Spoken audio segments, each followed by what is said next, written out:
सुरत करो मेरे साइया, मैं हूँ भवजल माही। देखते ही बह जावे सा, जो तुम ना पकड़ी बाहीं। देखते ही बह जावे सा, जो तुम ना पकड़ी बाहीं।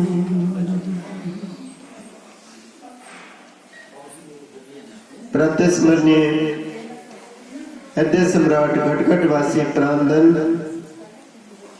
दादा गुरु महाराज जी व श्री नंगली निवासी भगवान जी के पावन चरण कमलों में कोटि कोटि दंडवत प्रणाम।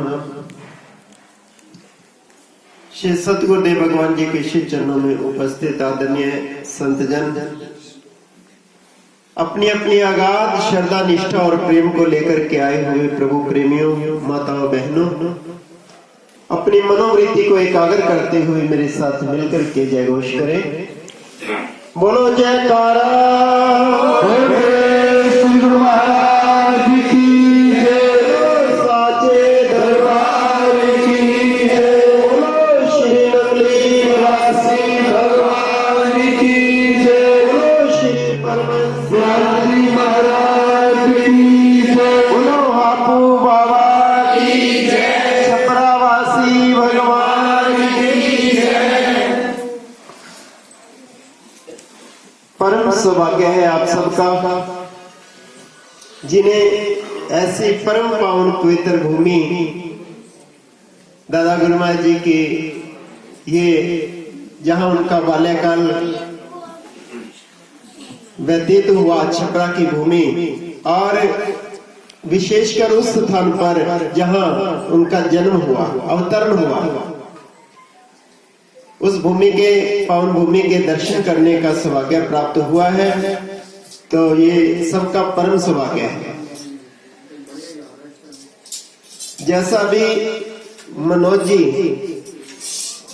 कह रहे थे कि आप सब हमारे से ज्यादा भाग्यशाली हो, तो ये झगड़े वाली बात है।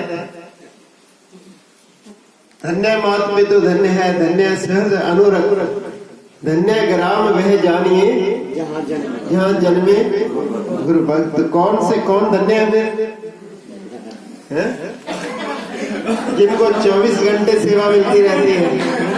भारती इनको बोलते दिल्ली आ जाए, हमें आ जाएगी। हाँ, ऑप्शन है आपके पास। आप अगर ये कह रहे हैं गोयल जी आप दिल्ली आ जाओ, हम यहाँ आ जाते हैं। अगर आपको ऐसा लगता हो, मुझे वो गाथा याद आ रही है।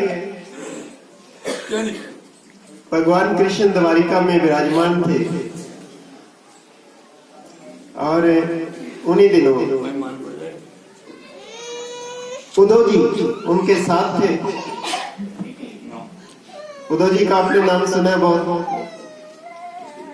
उद्धव जी एक दिन सुबह भगवान कृष्ण को ढूंढ रहे थे और उन्होंने कोई जगह छोड़ी ही नहीं और भगवान कृष्ण कहीं मिल ही नहीं रहे। ढूंढते ढूंढते ढूंढते आखिर वो छत पर चढ़े। उद्धव जी छत पर चढ़े तो देखा भगवान कृष्ण छत पर एक दीवार के साथ निराश से बैठे हुए। तो उद्धव जी कहने लगे, प्रभु ऐसा तो आपको जीवन में मैंने देखा ही नहीं, आज आप किस सोच में बैठे हुए हो? तो भगवान कृष्ण कहते हैं, उद्धव आज मुझे गोकुल की याद आ रही है। कहा तुम्हें गोकुल की याद आ रही है? गोकुल में ऐसा क्या था? यहाँ भी तो आपके बहुत प्रेमी हैं, बहुत दीवाने हैं, बहुत आशिक हैं। कहा उद्धव आज मुझे वहां के माखन की याद आ रही है, ग्वाल बालों की याद आ रही है, मुझे सखियों की याद आ रही है, मुझे उन गौओं की याद आ रही है जिनके बीच में मैं रहता था। आज मुझे वहां की याद बहुत सता रही है। उन्होंने कहा मैं यहीं आपके पास माखन से भोजन ले आता हूँ, माखन ले आता हूँ। कहा नहीं, आज मेरा कुछ भी खाने को मन नहीं कर रहा। आप ऐसा करो कि आप गोकुल चले जाओ और गोकुल जाकर के एक संदेश देकर आओ। कहा बताइए प्रभु क्या कहना है। कहा वहां जाकर के उनसे कहना कि कन्हैया आज के बाद कभी भी गोकुल नहीं आएंगे। अब उद्धव भी चाहता था गोकुल देखना, और उद्धव को बहुत अभिमान था अपने ज्ञान का, और भगवान कृष्ण तो ये लीला कर रहे थे। अब उद्धव जब गोकुल पहुंचे, उद्धव गोकुल आए, अब उस क्षेत्र से अपरिचित थे। आकर के गोकुल पहुंच करके उन्होंने पूछा कि नंद बाबा का घर किधर है। तो वहां लोगों ने कहा अरे तुम्हें नंद बाबा के घर का पता नहीं, तुम इस दुनिया में नहीं रहते क्या। कहा दुनिया में रहता हूं लेकिन मुझे नंद बाबा के घर का पता नहीं। तो उन्होंने कहा ये सामने तुम्हें सफेद सफेद दूध जैसा ये बहता हुआ कुछ दिखाई दे रहा है। कहा ये नदी बह रही है। कहा ये नदी गोकुल से ही, नंद बाबा के घर से ही इसका स्रोत है, वहीं से ये चल रही है। आप इसके किनारे किनारे चलते रहिए और नंद बाबा के घर पहुंच जाएंगे। और जैसे जैसे वो नदी के किनारे चलता रहा, जब नंद बाबा के घर पहुंचा तो पूरे क्षेत्र में खबर फैल गई कि आज भगवान कृष्ण के दूत आए हैं, भगवान कृष्ण का कोई संदेश लेकर के आए हैं। बस फिर तो कोई जैसे भी घर में था वैसे ही दौड़ा चला आया।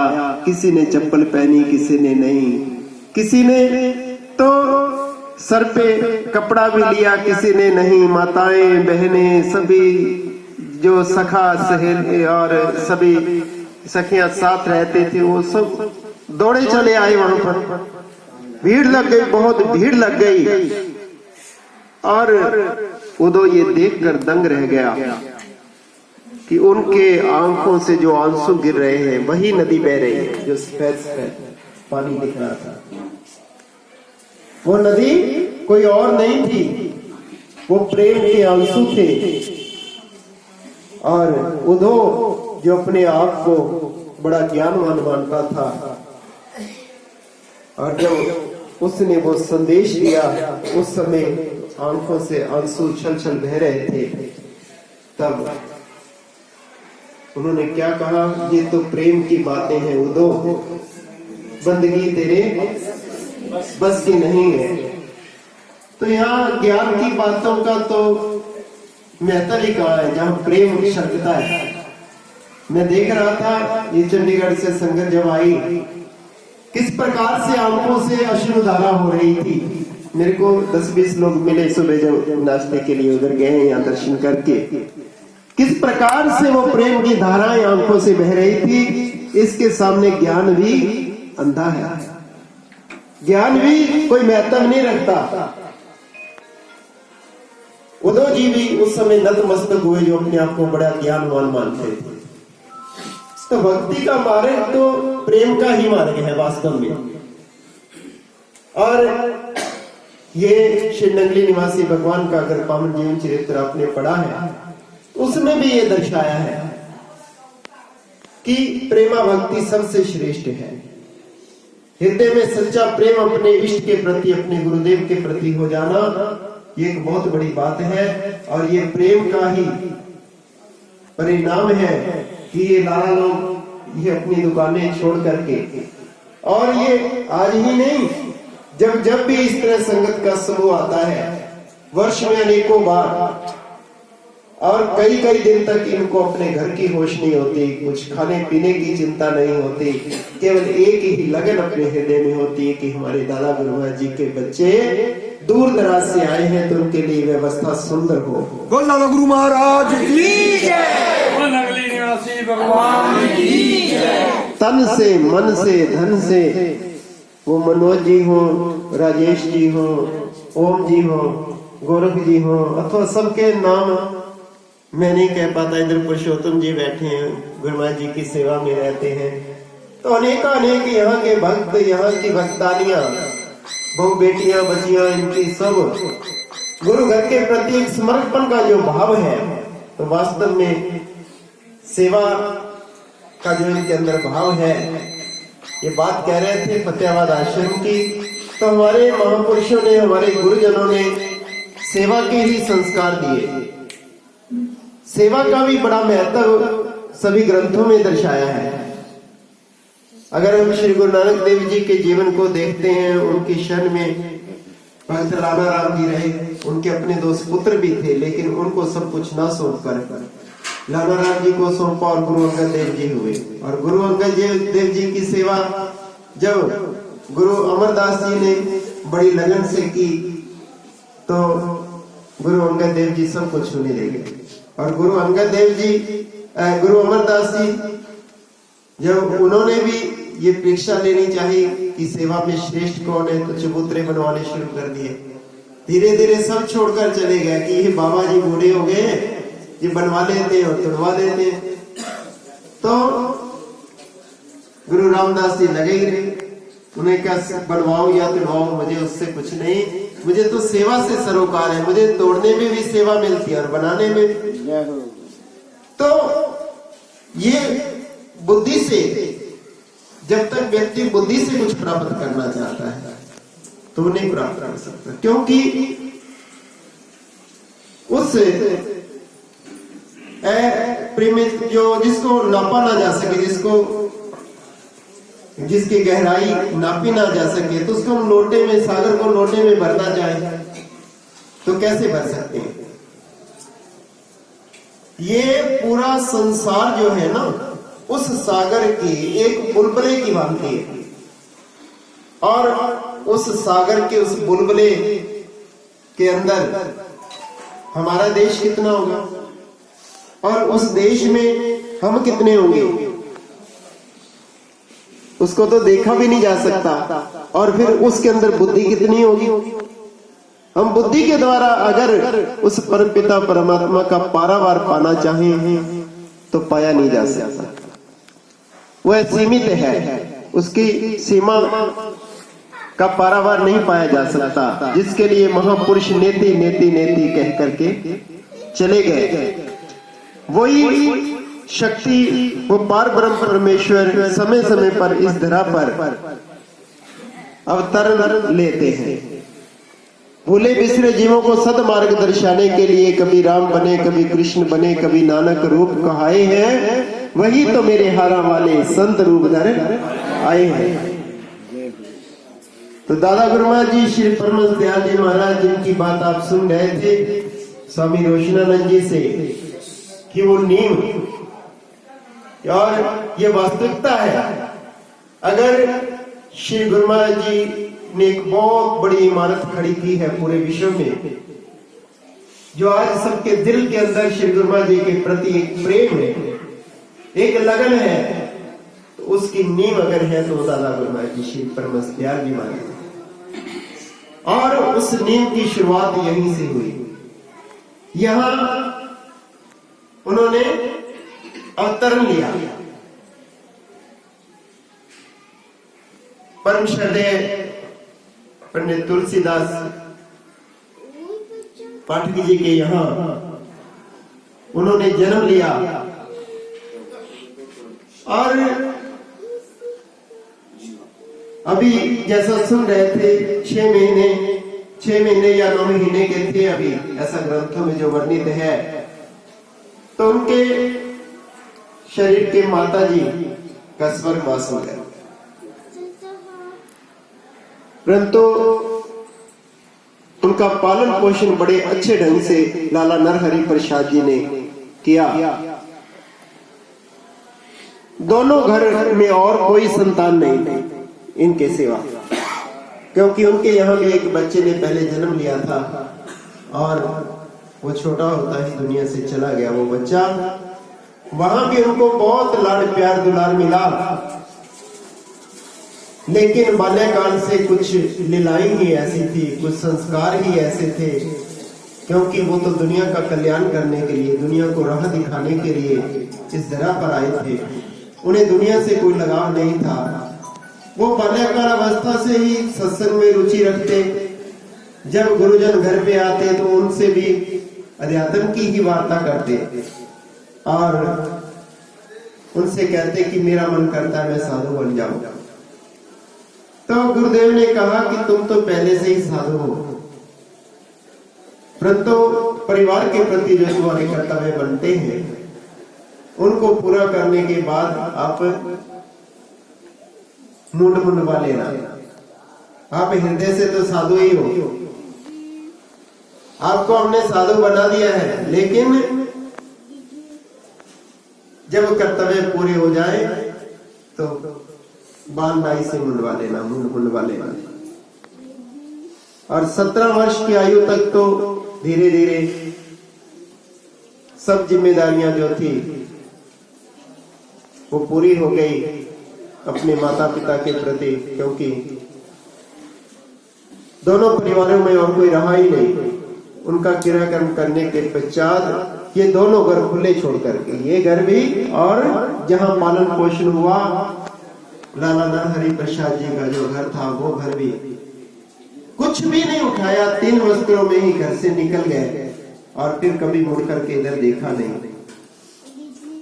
यहाँ से गंगा किनारे गए, वहां जाकर के जो वस्त्र पहने थे उनका भी त्याग कर दिया, केवल एक लंगोट पहने हुए ही बक्सर के जंगलों की तरफ चले गए। 17 वर्ष तक इतनी कठोर साधना की, जंगलों में रह करके, अवधूत रह करके, ना कोई सर्दी का पता है, ना गर्मी का, ना बरसात का, ना धूप का, और इतने निमग्न रहे, इतने सम रहे और मस्ती के आलम में, जैसा आप सुन रहे थे, शेर, चीते, सांप इत्यादि जंगली जानवर तो उनके इर्द गिर्द भी घूमते रहते, तो किसी प्रकार का भय उनके हृदय में नहीं था। ये परमहंस प्रवृत्ति है, संसार से उपराम हो जाना, संसार के प्रति कोई आसक्ति न रह जाना, यह अवस्था परमहंस अवस्था कहलाती है।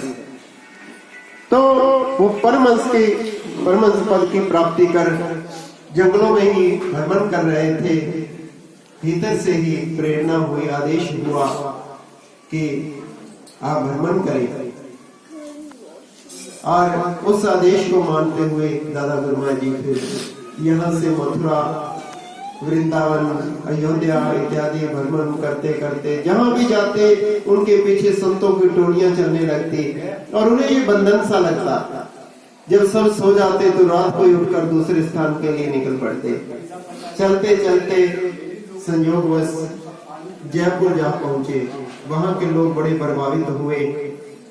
वहां लाल डोंगरी में एक पहाड़ की कंदरा थी जहां पर स्वामी अनंतपुरी जी महाराज विराजमान थे। वहां उनसे मिले, उनके दर्शन किए, बहुत प्रभावित हुए। उनसे बहुत सारी योग क्रियाएं भी वहां सीखने को मिली और उनको भी गुरु रूप माना। और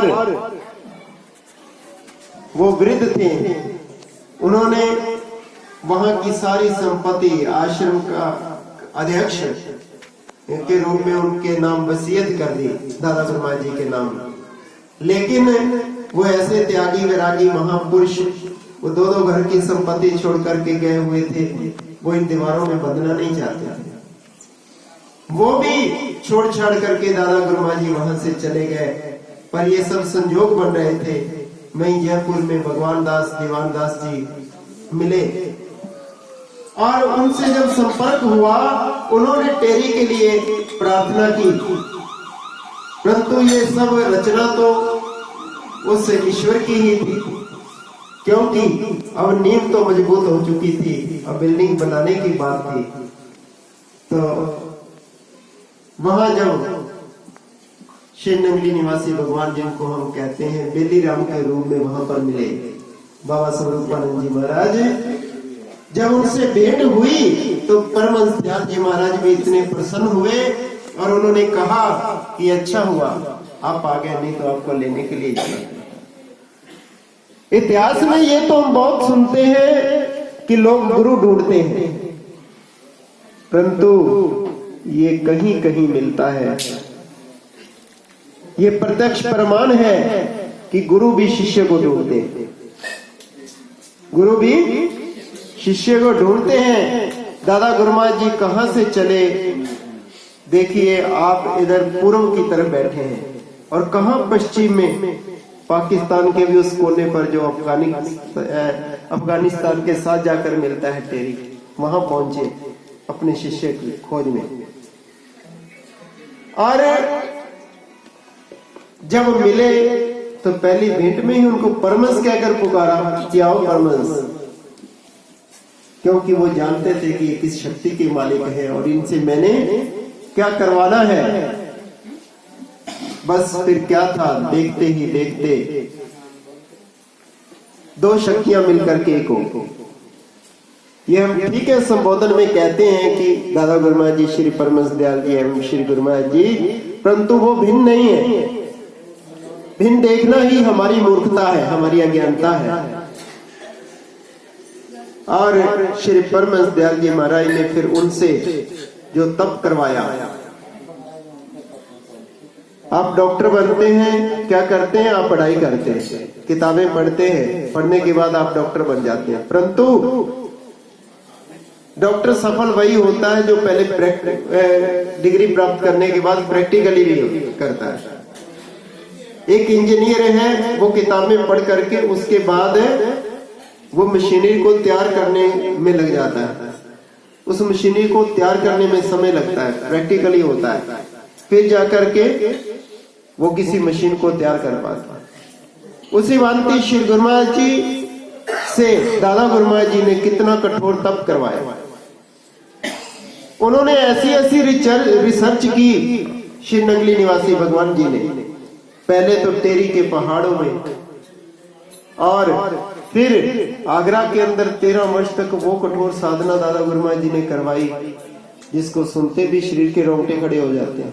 चिड़िया बाल तक नोच कर ले जाती, शीश के बाल ले जाती घोंसलों में लगाने के लिए। ना खाने की सुध है, ना पीने की सुध है, ना पता है गर्मी है या सर्दी है, धूप है या बरसात है, कोई आया है या गया है। ऐसा समाधि में लीन हुए और मैं समझता हूँ वो रिसर्च ही कर रहे थे कि किस प्रकार से ये प्राणी, ये संसार के लोग अपना कल्याण कर सकते हैं। और बड़े सरल और सुगम साधन उन्होंने बता दिए। पहले जहां योगी लोग मूल द्वार से साधना शुरू करते थे और एक एक द्वार को साधने में 6-6 वर्ष लग जाते थे, और मेरे श्री गुरुमहाराज जी ने राजयोग दोनों आंखों के मध्य से ही साधना शुरू करवा दी। नीचे के द्वारों के लिए कुछ करने की जरूरत ही नहीं है। जो चेतन शक्ति हमारी नीचे की ओर जा रही है, वहीं पर ही उसको रोकने की विधि बता दी कि ना नीचे वो शक्ति, चेतन शक्ति जाएगी और ना उससे साधने की जरूरत पड़ेगी, क्योंकि उसको अगर शक्ति ही नहीं मिलेगी, पावर ही नहीं मिलेगी, तो हमें वो द्वार हमें परेशान कर ही नहीं सकते। वहीं से ही साधना शुरू करवा दी। सहज समाधि का सहज योग जो उन्होंने हमें वो क्रिया बताई, कितनी सरल और सुगम है। अजपाज आपका इतना सरल मार्ग दादा श्री गुरुमहाराज जी ने दर्शा दिया। तो ये सब उन्होंने जो तप किया, साधना की, शरीर को कष्ट दिया, तो किसके लिए? हम लोगों के लिए, हम लोगों को राह दिखाने के लिए। आज अगर आपके देश की सड़कें बहुत सुंदर बन रही हैं, तो क्या ये गडकरी जी अपने लिए बनवा रहे हैं? हम लोगों के लिए। अगर एक जंगल के अंदर एक पगडंडी भी बन जाती है तो जंगल को पार आसानी से कर लिया जाता है। और अगर उसके अंदर जीटी रोड बनाओ, हाईवे बनाओ, 6 लाइन बनाओ, तो फिर तो आपको कहीं ब्रेक ही नहीं लेनी पड़ती। यहाँ तो टोल भी देने पड़ते, वहां ऐसा भी कुछ नहीं। श्री गुरु महाराज जी ने हमारा वो मार्ग इतना आसान और सरल कर दिया। पगडंडी की तो बात ही क्या, मैं कहता हूँ ऐसे हाईवे बना दिए। हम अगर भीतर उतरने का प्रयास करें तो बड़ी आसानी से उसमें उतर सकते हैं, लेकिन वो शौक अपने अंदर पैदा करने की जरूरत है। तो दादा गुरु महाराज जी ने ये जो नींव रखी और श्री गुरु महाराज जी ने उसका प्रचार प्रसार किया, वो महल तैयार किए। आज देश विदेश में श्री गुरु महाराज जी के नाम का डंका है। अगर आज श्री गुरु महाराज जी के नाम लेवा की बात करें तो अनेक शाखाएं, चाहे वो श्री अनंतपुर दरबार हो, उसकी स्थापना भी श्री गुरु महाराज जी ने की, चाहे योग दरबार हो तो उसकी नींव भी श्री गुरु महाराज जी ने ही रखी, और बाल योगी जी हो या सतपाल जी महाराज हो, इनके पिता हंस जी महाराज भी श्री गुरु महाराज जी के ही शिष्य थे। अगर श्री गुरु महाराज जी के नाम लेवा शिष्यों की बात करें तो गिनती नहीं कर सकते। और अगर थोड़ा और पीछे जाएं तो आज चाहे व्यास की गति हो या शामस्ताना बिलोचिस्तानी जी हो, ये सब शाखाएं परमहंस मत से ही निकली, भिन्न नहीं है।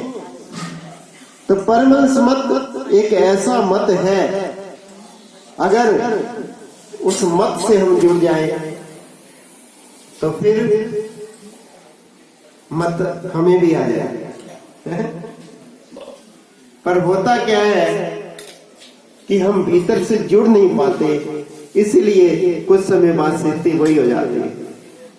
हमारा प्रेम ऐसा ही अगर बना रहेगा तो फिर हम उनसे दूर नहीं हो सकते। क्या काबिले रश थी परवाने की जिंदगी, एक ही रात में पैदा भी हुआ, आशिक भी हुआ और मर भी गया। हम अपनी मैं को उसी प्रकार भस्म कर दे उस परवाने की तरह कि पैदा होते वो लो का दीवाना हो जाए, आशिक हो जाए, और वो कितनी दूर से भी उसे लाइट क्यों ना दिखे, वो फिर सांस नहीं लेता, दौड़ता हुआ चला आता है उस लो की तरफ और अपने आप को उसी पर कुर्बान कर देता है।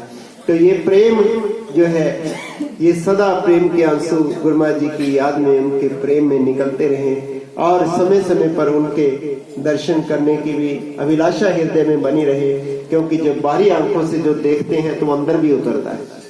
जो हमारी इंद्रियां हैं, बैरमुख हैं, तो इनको अंतर्मुख अगर करना चाहते हैं तो उसके लिए हमें बाहर के दृश्य भी ऐसे ऐसे देखने की जरूरत है। क्योंकि इन आंखों के द्वारा, इन कानों के द्वारा हमारे भीतर बहुत कुछ जाता है। जैसा देखेंगे, जैसा सुनेंगे, जैसा बोलेंगे, जैसा खाएंगे, जैसे वातावरण में रहेंगे, वो सब हमें प्रभावित करता है। इसलिए ये सत्संग, कीर्तन और ये दर्शन, बाहरी दर्शन भी बहुत महत्व रखते हैं। तो समय समय पर जब भी ऐसा अवसर मिले तो हम गुरु चरणों में बैठकर उनके पावन दर्शन दीदार करते रहें, और वो तस्वर ऐसा आंखों में समा जाए कि आईना देखूं तो तस्वर तेरा नजर आए, शीशा भी देखूं तो मुझे अपनी तस्वीर नहीं, मेरे गुरुदेव आपका ही स्वरूप मुझे नजर आए। बोलो जयकारा, बोलो गणेश महाराज की जय, बोलो अप्पू बाबा की जय, उनकी बाबा की जय। उनकी रहमतें हर पल हर क्षण बरस रही हैं, उसमें कोई कमी नहीं है। झोली ही मेरी तंग है, तेरे यहाँ कमी नहीं। तो बाद में करेंगे, फिर बैठेंगे शाम को कुछ चर्चा, कुछ कल, ये अब सिलसिला चलता ही रहेगा क्योंकि ये दीवानों की महफिल है। और वैसे तो समाप्त होती नहीं, पर मनोज जी कह रहे थे कि बस थोड़ा सा समय लगा लो, फिर भोजन तैयार है। तो भोजन तैयार है? बिल्कुल बिल्कुल जी, बिल्कुल। भोग लग गया? भोग लगता है।